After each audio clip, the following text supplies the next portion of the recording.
Indigenous people अर्थात दुनिया के आदिवासियों का दिवस, विश्व आदिवासी दिवस, जो दुनिया का पहला इंसान है जो धरती पर मूल निवासी है, उन सब लोगों को केवल बालोद जिले के नहीं, केवल छत्तीसगढ़ के नहीं, केवल भारत के नहीं, दुनिया के 45 करोड़ से ज़्यादा 70 देशों में जो इंडिजिनियस पीपल है, आदिवासी है, उनको मैं 9 अगस्त की आज इस मंच से बधाई देता हूँ। मैं आप लोगों के बीच बड़े शॉर्ट नोटिस पर इसलिए मैं आया, सर्व आदिवासी समाज, भूमकाल सेना और तमाम छत्तीसगढ़ की जितनी आदिवासियों की संस्थाएं हैं, मैं उनको धन्यवाद देता हूँ कि आप लोगों ने मुझे बुलाया। और आपका आंदोलन ये आपका आंदोलन नहीं है, भारत के पूरे आदिवासियों का आंदोलन, ये विजय मानकर का आंदोलन है, ये एपीआई का आंदोलन है। अम्बेडकराइट पार्टी ऑफ इंडिया के छत्तीसगढ़ के स्टेट एग्जीक्यूटिव कमेटी के साथी जनरल सेक्रेटरी अर्जुन सिंह जी, इन लोगों ने प्रयास किया कोऑर्डिनेशन का। आप सब लोगों के प्यार से और आप सब लोगों के समन्वय से मैं आप लोगों के बीच में विशेषता यहाँ आया। दुनिया में और भी कोई भी डेट होती, कोई भी इमरजेंसी होती तो शायद विजय मानकर छोड़ देता, लेकिन आदिवासियों के 9 अगस्त को विजय मानकर कभी छोड़ नहीं सकता। और भले हम बालोद जिलों में यहाँ बैठे हैं, लेकिन ये 2-2 कैमरे लगे हुए हैं, इसका लाइव ब्रॉडकास्ट होना है। आप चिंता मत कीजिए, विजय मानकर को पूरा छत्तीसगढ़ नहीं, पूरा देश पहचानता है और दुनिया के लोग भी पहचानते हैं। इसलिए आज जो मैं बातें यहाँ से बोलूँगा, वो बातें केवल छत्तीसगढ़ तक नहीं रहेगी, पूरे देश तक जाएगी और दुनिया तक भी जाएगी। इस बात को समझ रखते हुए मैं कुछ महत्वपूर्ण बातें जो है वो कहना चाहूँगा। 2 बातें आपको समझना होगा कि विजय मानकर भारत में अनूठा लीडर है, ऐसा लीडर है जिसके सामने वर्तमान में आज बीजेपी, कांग्रेस या किसी का भी कोई भी लीडर खड़ा होने की हिम्मत नहीं कर सकता। और ये शक्ति मैंने पाई है, शक्ति यानी ऊर्जा, ऊर्जा यानी पेन, पेन, पेन गोल्डी का वर्ड है, बराबर है ना?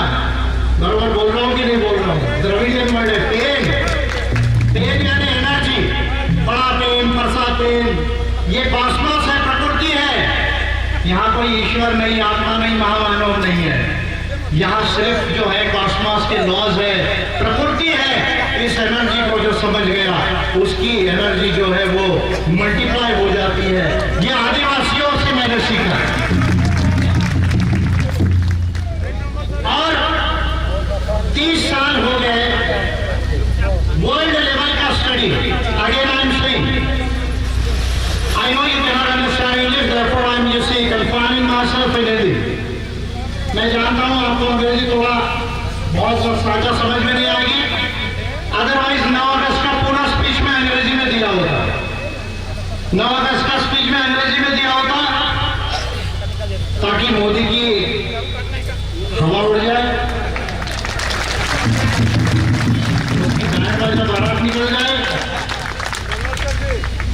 कहता है मैं बहुत मेहनत करता हूँ, बहुत मेहनत करता हूँ।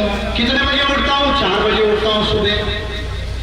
मैंने कहा यार, पूरे देश का और दुनिया का आदिवासी सूरज डूबते हुए सोता है जंगलों में और सूरज उगने के पहले पहले उठ जाता है।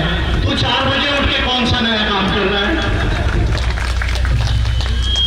तो मैं मोदी से कह रहा था कि भाई 4 बजे सुबह उठ के योगा करना तो रामदेव की आश्रम में जाना था।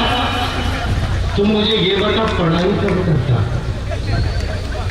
पढ़ाई कब करता है?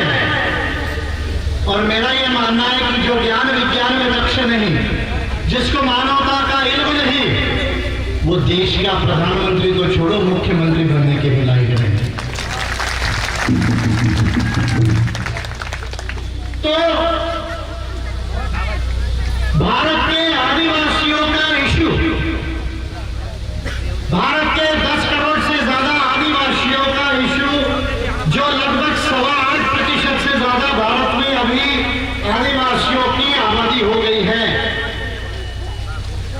और क्योंकि यूएन ने दुनिया में आदिवासियों को इंडिजिनस माना है, आप लोगों को पढ़ाई ठीक से नहीं है तो जो लोग पढ़ना चाहते पढ़ लीजिए। जिस दिन रेफरेंस नहीं मिलेगा तो मेरे पास आ जाना।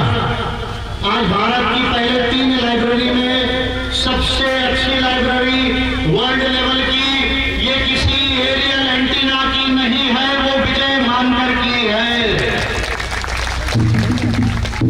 इसलिए do not dare to challenge Vijay Mankar on the basis of knowledge. No one can win Vijay मानकर।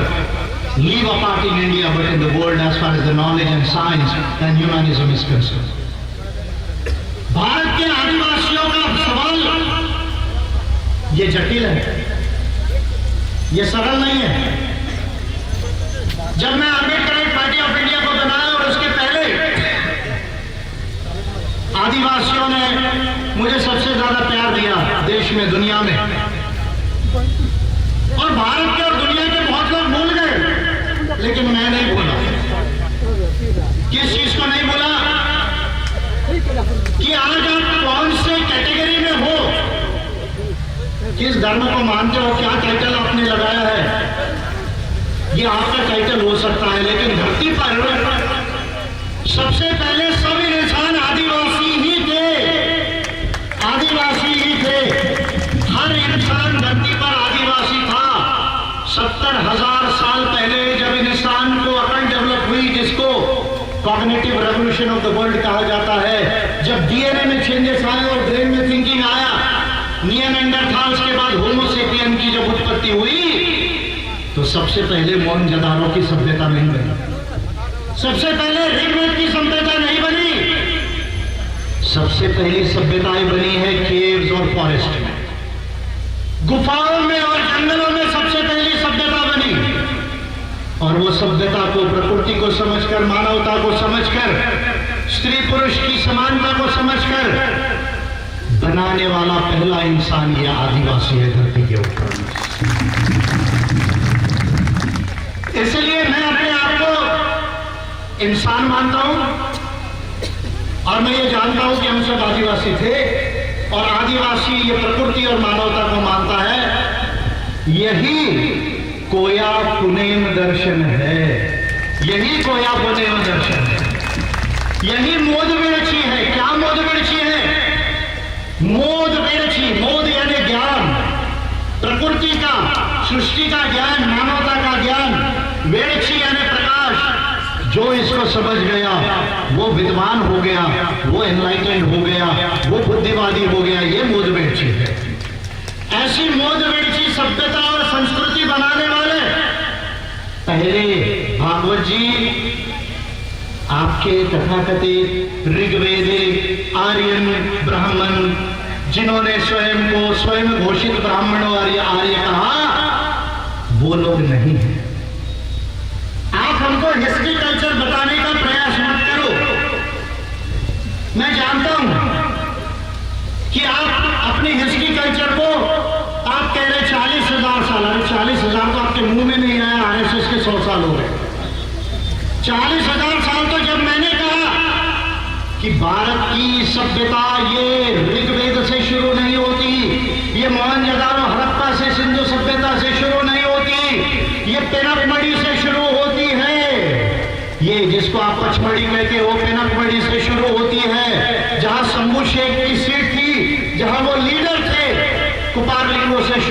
है, ये कहने वाला जो है वो मैं पहला इंसान हूँ। तब जाके भागवत जी कह रहे हैं कि भाई हम भी यहाँ 40,000 साल से थे। कहाँ से 40,000 साल कर लेते?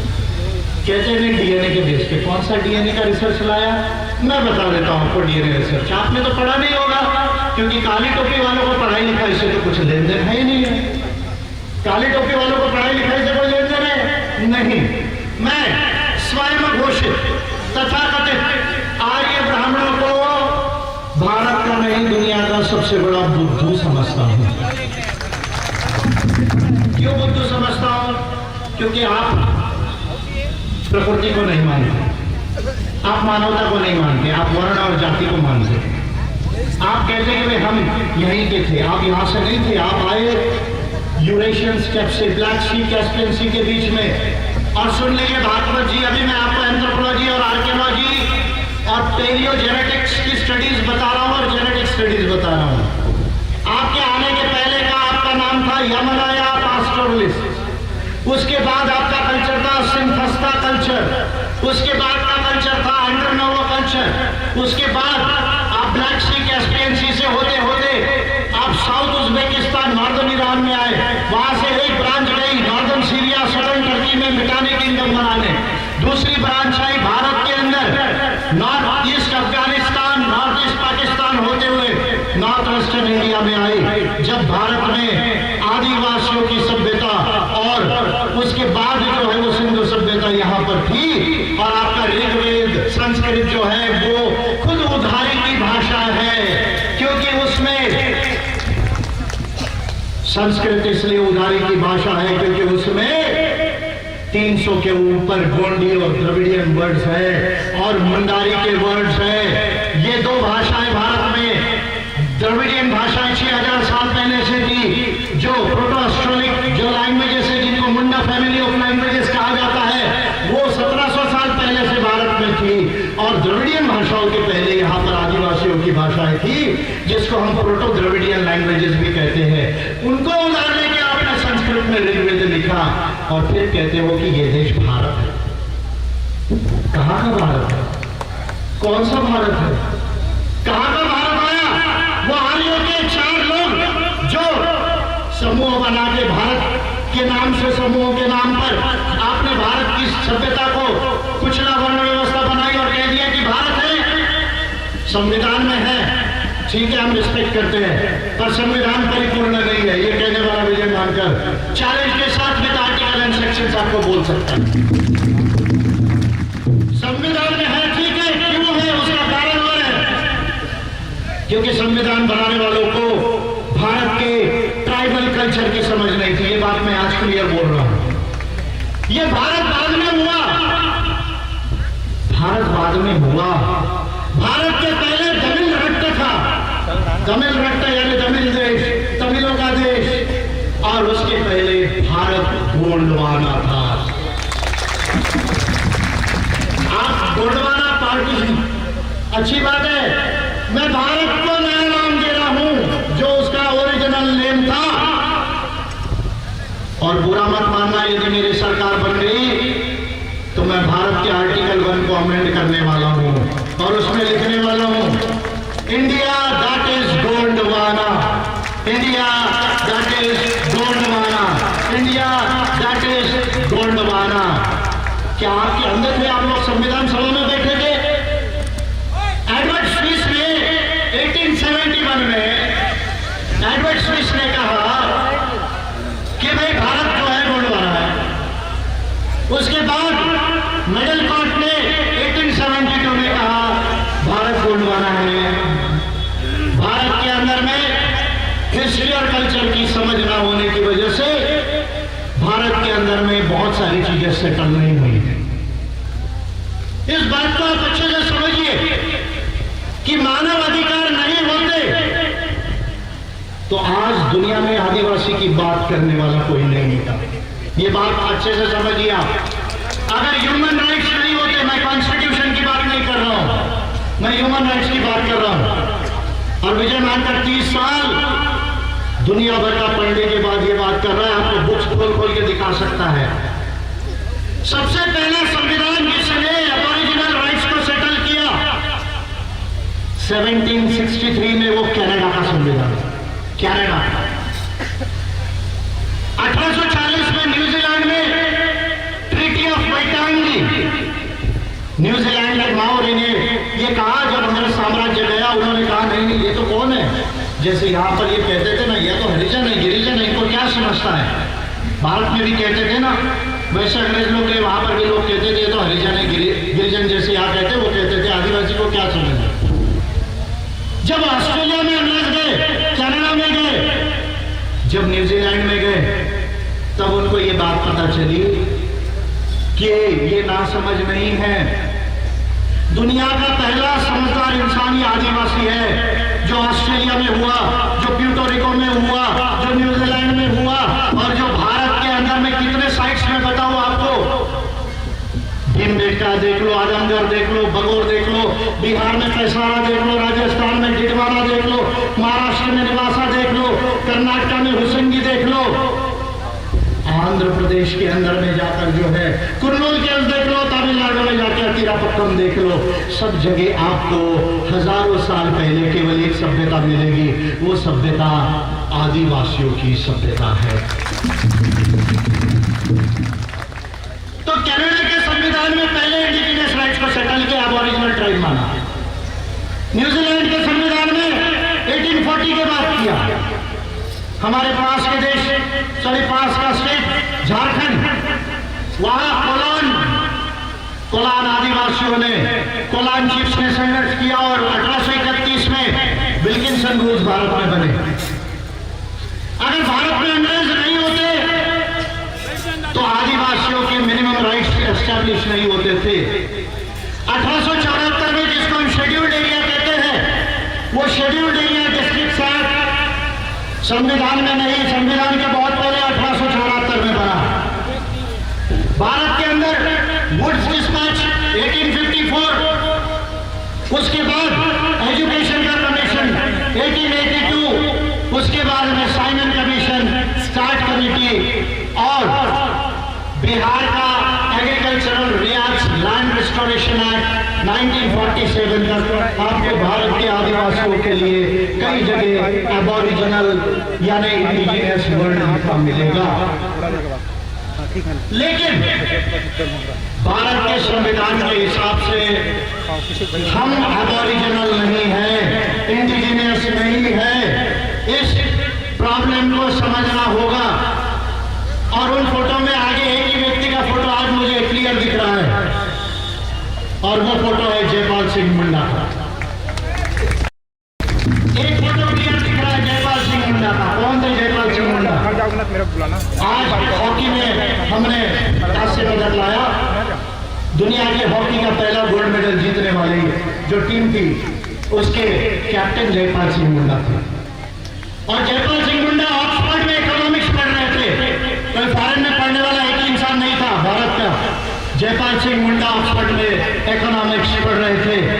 और अगर हॉकी टीम, हॉकी गेम से अगर उनका लगाव नहीं होता और इंडिया की मेडल की चिंता नहीं होती, तो एमएससी के बाद डीएससी करके जयपाल सिंह भी भारत के टॉप मोस्ट इकोनॉमिस्ट बन गए होते। ये बात मैं आज आप लोगों को कह रहा हूं। Jaipal Singh Munda was the only member parliament in the Constituent Assembly, not any other member. Jaipal Singh Munda केवल एकमात्र संविधान सभा में 296 लोगों में एकमात्र वो सांसद थे जिन्होंने, और उनके साथ बरडोली और ठक्कर बाबा, ये तीन नाम हम याद रखिएगा।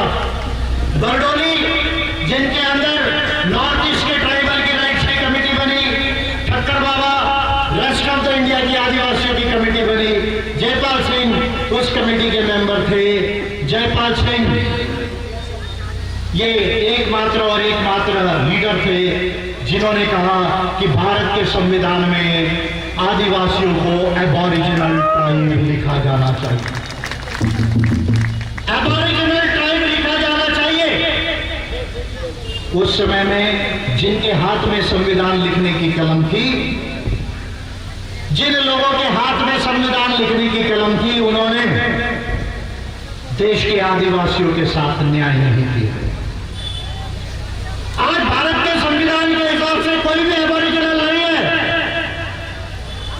कनाडा के संविधान के हिसाब से है, न्यूजीलैंड के संविधान के हिसाब से है, मैक्सिको के हिसाब से है, अर्जेंटीना पैराग्वे के हिसाब से है, ब्राजील के हिसाब से है, फिजी के हिसाब से है, ऑस्ट्रेलिया के हिसाब से है, न्यूजीलैंड के हिसाब से है, मलेशिया, सिंगापुर और रशिया के भी हिसाब से है। लेकिन दुनिया में आज भारत के संविधान के हिसाब से कोई भी इंडिजिनस नहीं है। पॉइंट नंबर 1, सीरियसली नोट कीजिए इस बात को। तब संयुक्त राष्ट्र ने जब यूएन फॉर्म हुआ 1945 में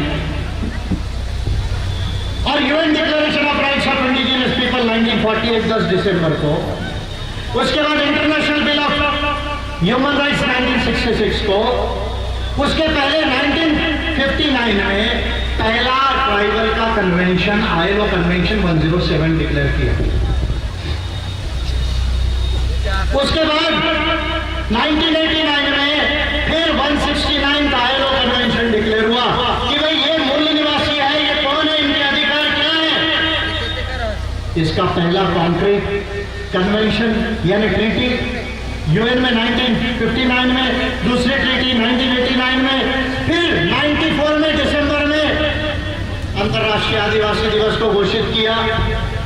1996 में भारत में पैसा लॉ बना। मजे की बात देखिए, आज तक पैसा के रूल नहीं बना सकी छत्तीसगढ़ की सरकार। छत्तीसगढ़ की सरकार 24 साल हो गए, आज तक पैसा के रूल नहीं बना सकी। तो विजय मानकर ने 26 जनवरी को आपकी सरकार को बताया कि रूल कैसे बनाए जाते हैं। कौन सीएम है आपके? भूपेश बघेल जी। बघेल जी 26 जनवरी को मैंने आपका पिटीशन किया, आपको बताया कि रूल कैसे बनाए जा सकते। तो सवाल क्या है? देखिए सवाल क्या है। सवाल है कि हम हर जमीन जंगल के मालिक हैं। मालिक है ना या नहीं है ना? कॉन्स्टिट्यूशन के हिसाब से नहीं है, पैसा लॉ के हिसाब से नहीं है, पैसा रूल के हिसाब से नहीं है। हम कहते हैं हम जल जमीन जंगल के मालिक हैं और हैं, ये बात संयुक्त राष्ट्र भी कहता है, पर संविधान इस बात को नहीं कहता। देखो कॉन्ट्रडिक्शन कितना बड़ा है। अब जो बात भारत के संविधान बनाने वालों ने सेटल नहीं की, उसको यूएन ने सेटल किया। किसने सेटल किया? यूनाइटेड नेशंस ने, ह्यूमन राइट्स ने। इसलिए आज आप संविधान का स्लोगन लगा रहे, लगाइए, मुझे कोई दिक्कत नहीं है।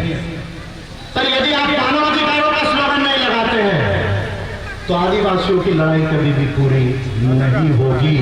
आदिवासियों की लड़ाई कभी भी पूरी नहीं होगी, क्योंकि ह्यूमन राइट्स से ही आदिवासियों के राइट्स सेटल किए, कॉन्स्टिट्यूशन में सेटल नहीं किए। 5th schedule is very incomplete, 6th schedule is very incomplete. It does not guarantees the tribals of India the surface rights and the sub surface rights. क्या सब surface rights है?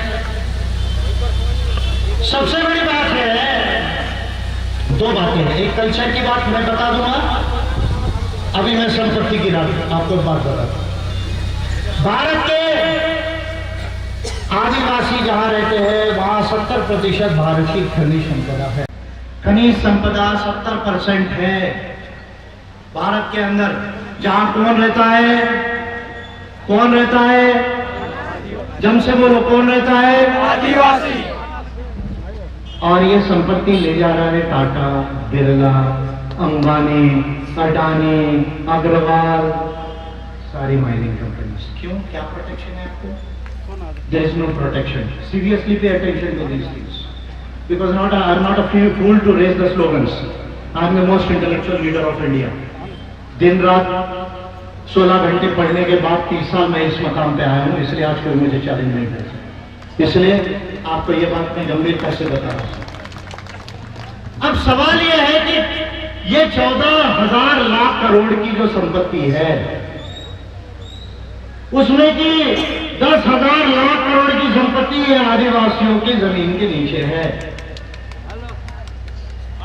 अब सवाल यह है कि क्या हर भारत के आदिवासी परिवार को कम से कम उसमें 15-20% का शेयर होल्डिंग मिलना चाहिए या नहीं मिलना चाहिए? ये आप आवाज दो आज यहाँ से। मिलना चाहिए या नहीं मिलना चाहिए? मिलना चाहिए। मिलना चाहिए या नहीं मिलना चाहिए?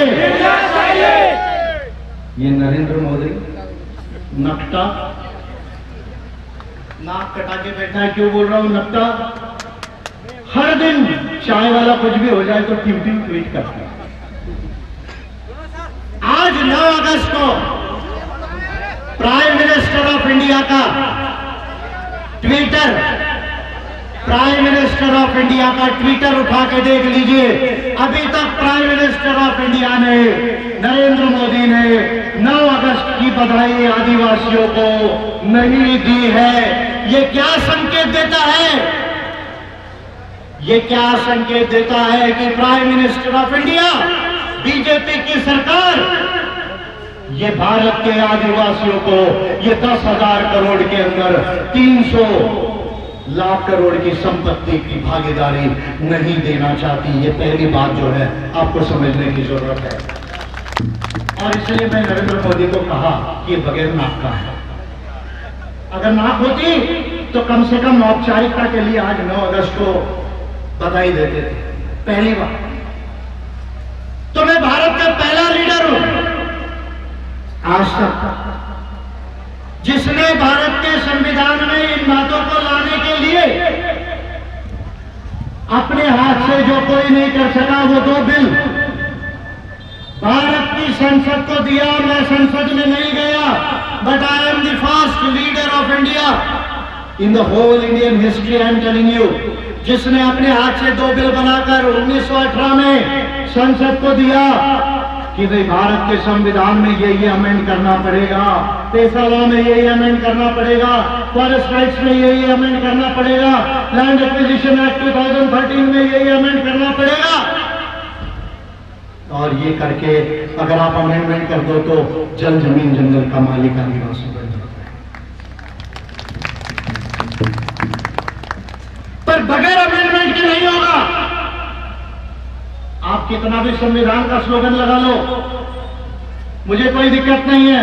पर मैं आपसे कह रहा हूं कि अगर संविधान में यूएन ने जो second generation of indigenous rights कहे, जिसको मैंने और ज्यादा विस्तारित करके ड्राफ्ट करके संसद को दिया है, वो भारत की संविधान में नहीं आएंगे अगर पॉजिटिव अमेंडमेंट संविधान में नहीं है। पहली बात। दूसरी बात, ये कहते कि भाई धर्म का कॉलम लिखो। क्यों लिखेंगे धर्म का कॉलम? कोई भी धर्म लिखो, धर्म का कॉलम लिखो। अरे आदिवासी तो प्रकृति को मानने वाला था, वो इंसान को मानने वाला था। तो आप सेंसस में संस्कृति का कॉलम नहीं बना सकते आदिवासियों के। कोई चाहे कोया पोनेम लिख ले, कोई उसमें सरना लिख ले, कोई डॉनी पोलो लिखे, जिसको जो आदिवासी मानता है उसको लिखेगा। लेकिन भारत सरकार, बीजेपी की सरकार और इसके पहले कांग्रेस की सरकार ने भी वो काम किया है। भारत के सेंसस में, जनगणना में आदिवासियों के कल्चर का, वे ऑफ लाइफ का कोड लाने के लिए तैयार नहीं है। मैंने पिटीशन किया 2019 में। आज ओबीसी के सेंसस की बात हो रही है। मैं ओबीसी के साथियों को ये कहना चाहूंगा, अच्छा हो रहा है। विजय मानकर पहला लीडर है जिसने भारत में भारत सरकार को पिटीशन किया, और भारत सरकार के अमित शाह के गृह मंत्रालय ने कहा कि हम ओबीसी की जनगणना नहीं करना चाहते, हम नहीं कर सकते। क्यों नहीं कर सकते? इसके 10-12 कारण उन्होंने बताए, 14 कारण बताए। मैंने पॉइंट बाय पॉइंट उनको कहा कि ये आपका कैसा गलत है, और ऑन द कॉन्ट्ररी ओबीसी की जनगणना यदि होती है तो पिछड़ों के साथ जो भी भेदभाव है वो कैसे समाप्त हो जाएगा। ये मैंने सिस्टमैटिकली पिटीशन किया। आदिवासियों के कल्चरल कोड के लिए पिटीशन किया। आज हमारे साथी, सर्व आदिवासी समाज के जो हमारे साथी हैं, भूमकाल सेना का जो अधिकार की बात कर रहे हैं, उन्होंने बड़ी अच्छी बात कही कि हमें 1 करोड़ आदिवासी हो गए। कहां? छत्तीसगढ़ में। ताली बजाओ जोरदार। अब 1 करोड़ आदिवासी जनगणना में आदिवासी संस्कृति के कोड में अपना नाम लिखाना है।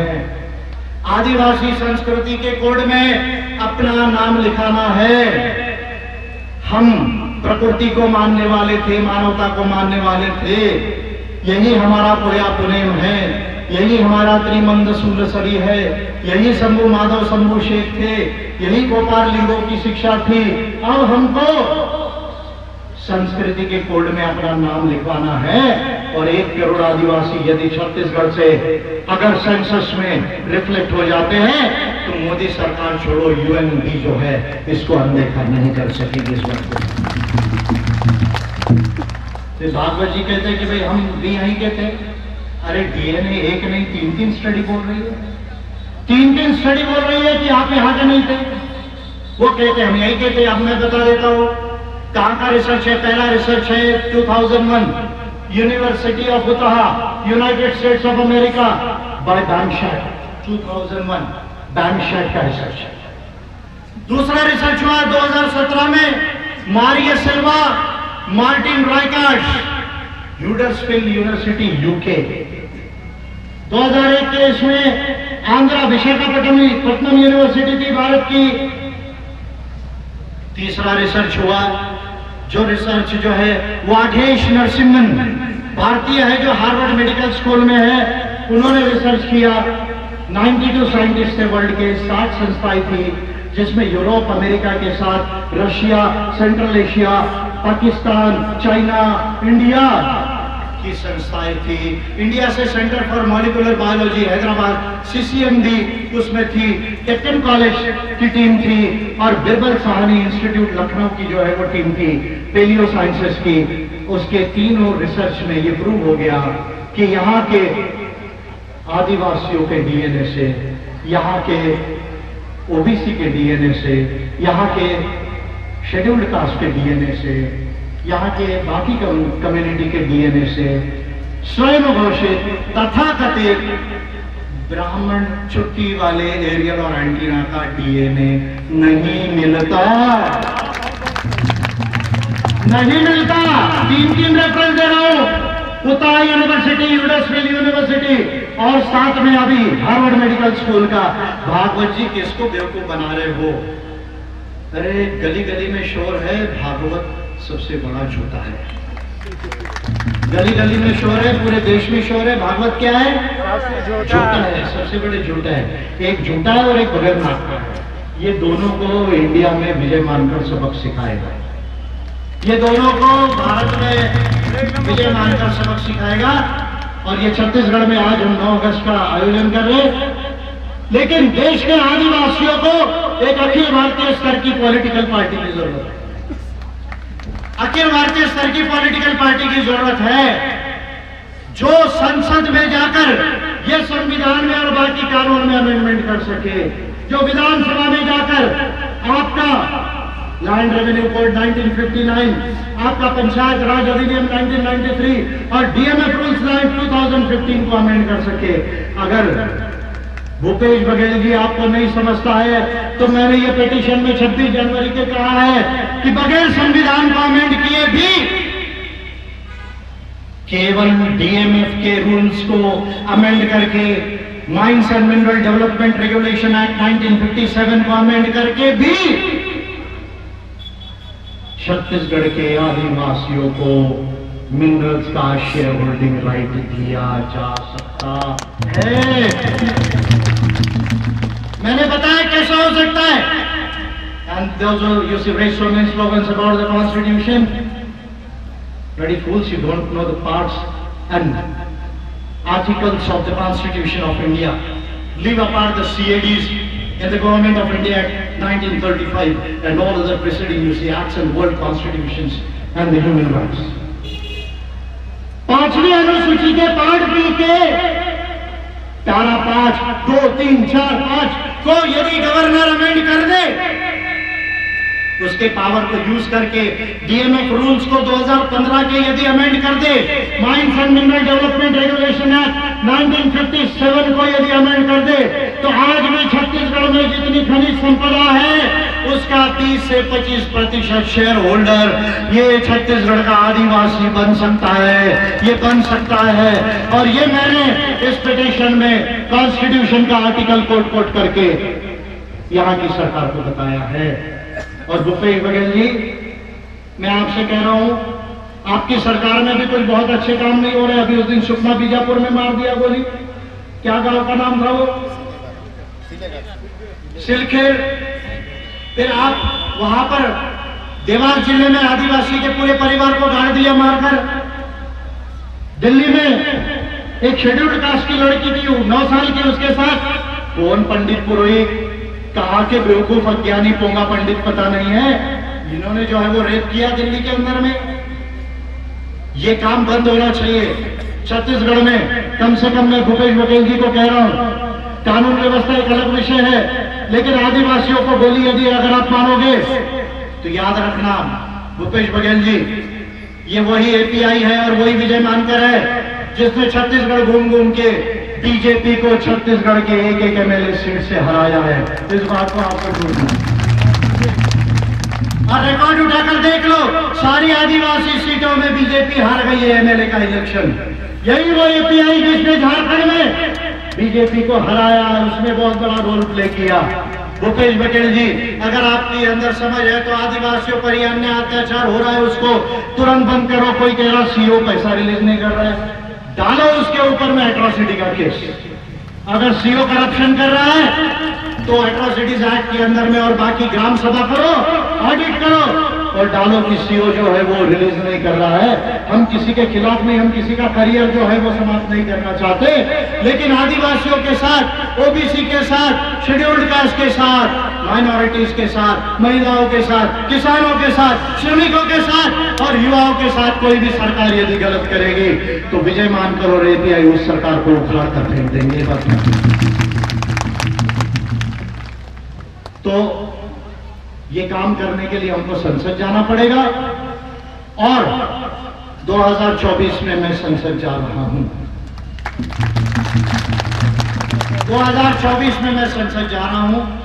आपका प्यार रहा, समझदारी रही, आशीर्वाद रहा तो मैं 2024 में संसद जाऊंगा और इसी छत्तीसगढ़ से भी हम एक नहीं कई सांसद यहां से जीतेंगे, विधायक भी जीतेंगे। और लिख के रख लो, विजय मानकर अपने दिमाग का और अपनी बात का पक्का इंसान है।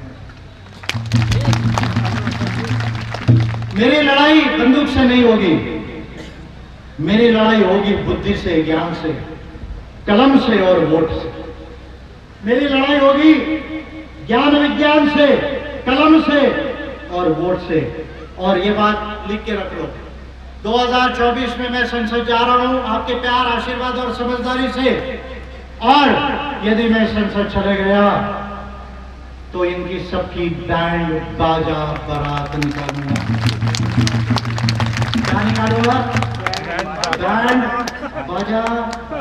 फिर हमारा गोंडी जो संस्कृति है, नृत्य है, वो तो सबसे महान है, अच्छा है, तो वो नहीं करेंगे, लेकिन उनको जो बाकी डांस बोलेंगे हम कराएंगे। तो संविधान में पॉजिटिव संशोधन लाना है, मानव अधिकारों को स्लोगन लगाना है। आज यहाँ लिखना चाहिए था यूएन का बड़ा सिंबल के साथ में जो है लिखा है यूएन को, और बड़ा करके लिखना था, भले मेरी फोटो छोटी कर देती, कोई दिक्कत नहीं है ना। तो ह्यूमन राइट्स को नहीं बोलना है, कॉन्स्टिट्यूशन में अमेंडमेंट लाना है, बाकी लॉज और पॉलिसीज में अमेंडमेंट लाना है, सेंसस में आदिवासी का कोड आना चाहिए, वो कल्चरल कोड लिखना है। बाकी जो भी छोटे बड़े आंदोलन समस्या है आप करें, मैं आपके साथ हूँ। जहां जहां एपीआई के लोग हैं मैं उनसे भी कहूंगा अटेंड करें। Politics is about public service, लोगों की सेवा करना ये पॉलिटिक्स है। लोगों को अटेंड करें एपीआई के लोग और उनके अधिकारों के लिए और न्याय और हकों के लिए लड़े। ये काम हम पूरा करेंगे। और भारत गोंडवाना था, गोंडवाना है और गोंडवाना। अच्छा लगा नाम आपको? भारत गोंडवाना है, गोंडवाना था, गोंडवाना है और गोंडवाना रहेगा। तो भारत का ओरिजिनल नेम गोंडवाना था, वो गोंडवाना रहेगा, गोंडवाना बनेगा, मोदवेड़ची गोंडवाना बनेगा। साइंटिफिक डेवलप और ह्यूमन इंडिया बनेगा, वैज्ञानिक विकास जिसका पूरा तरह विकसित हो और साथ में मानवतावादी भारत बनेगा, गोंडवाना बनेगा। ये संकल्प के साथ हमको काम करना है। और आप लोगों से डिटेल बातें मैं फिर गेस्ट हाउस, सर्किट हाउस में करूंगा। आप लोगों ने मेरी बात को अच्छे से समझा। मानवता को लेकर चलना है, जो आदिवासियों का मूल है, प्रकृति और मानवता, उसको लेकर चले तो ये भारत में जाति धर्म का जो पागलपन है, झगड़ा है, वो समाप्त हो जाएगा। ज्ञान विज्ञान और मानवता से भारत महान होगा। उस महान मूलवृक्षी गोंडवाना को बनाने का काम मैं कर रहा हूँ, API कर रही है। आप MLA MP कैसे जीत सकते हैं, इस पर भी मंथन कीजिए। और मैं आप लोगों के साथ केवल आज नहीं हूँ, ऐसा समझिए जब तक विजय मानकर जिंदा है मैं आपके साथ में हूँ, क्योंकि मैं अपने आप को केवल इंसान समझता हूँ और आदिवासी मानता हूँ। यही जो है मेरा संदेश है। जोहार जोहार, जय सेवा, जय गोंडवाना। फिर रिपीट कर रहा हूँ, जोहार, जय सेवा, जय गोंडवाना, जय विज्ञान, जय इंसान, जय मानव अधिकार व संविधान।